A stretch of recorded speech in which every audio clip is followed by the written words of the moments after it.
Mrs. Noel, first grade teacher at Deca Prep. Hopefully your first 2 days went well. Your first day you were supposed to come up with some small moments. Your second day you were supposed to do your brainstorming activity with the bubble sheet, just like mine that I did.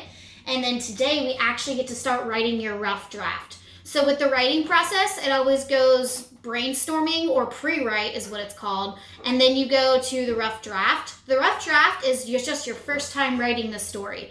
And in these small moments, we have a beginning, we have a middle, and we have an end. The beginning is, we've talked about these before in reading. In stories, when we're reading stories, they always have to have a beginning, they have to have a middle, and they have to have an end. Writing's just the same way for small moments. And just as a reminder, when you're thinking of small moments, you can be thinking of the whole watermelon as the big moment right there. And then your small moment is a slice of the watermelon. So it's part of the whole big thing. It's just something that's small, that's out of the whole big picture.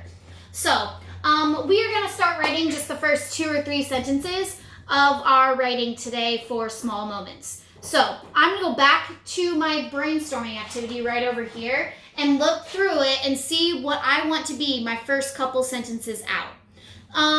So I was thinking about when I'm first writing my story, I'm remembering the temperature. I'm remembering it was a hot sunny day in July.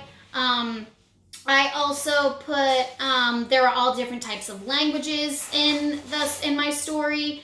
And then I'm also going to include who's in it and where it's at, because that's usually the first thing when you're starting a story. You want to give who, what, and where, okay? So here I decided to write my first 2 sentences, so I'm going to look and say, who did I do this thing with?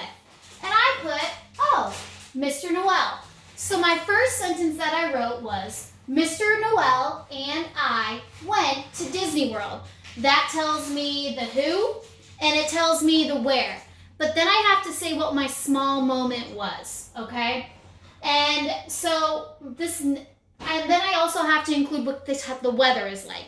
You're probably wondering, why are you adding so many of these details into this, Mrs. Noel? Because in a small moment story, that's what it is. You give all these little details in the story to make it really, really interesting, because it is a small moment.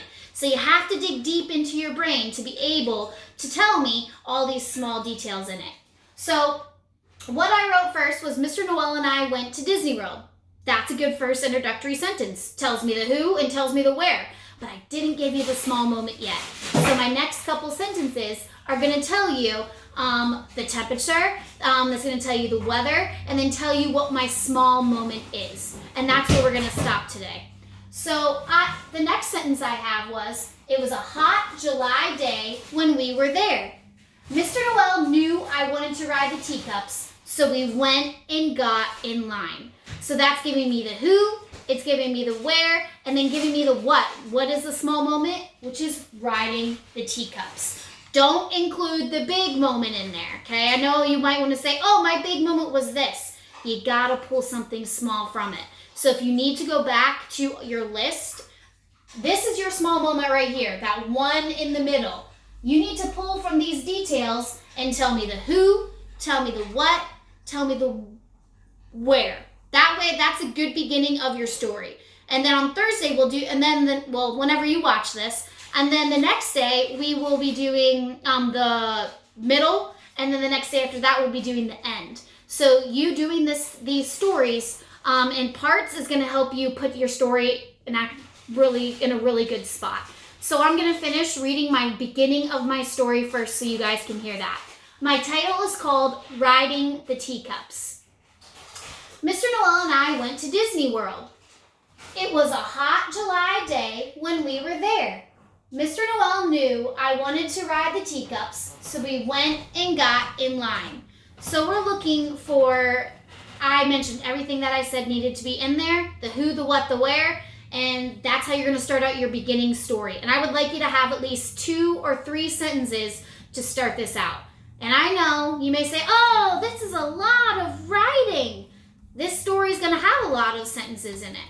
And remember, all of us first grade teachers are going to be looking for capital letters, periods, and fingers, 2 finger spaces in between each word.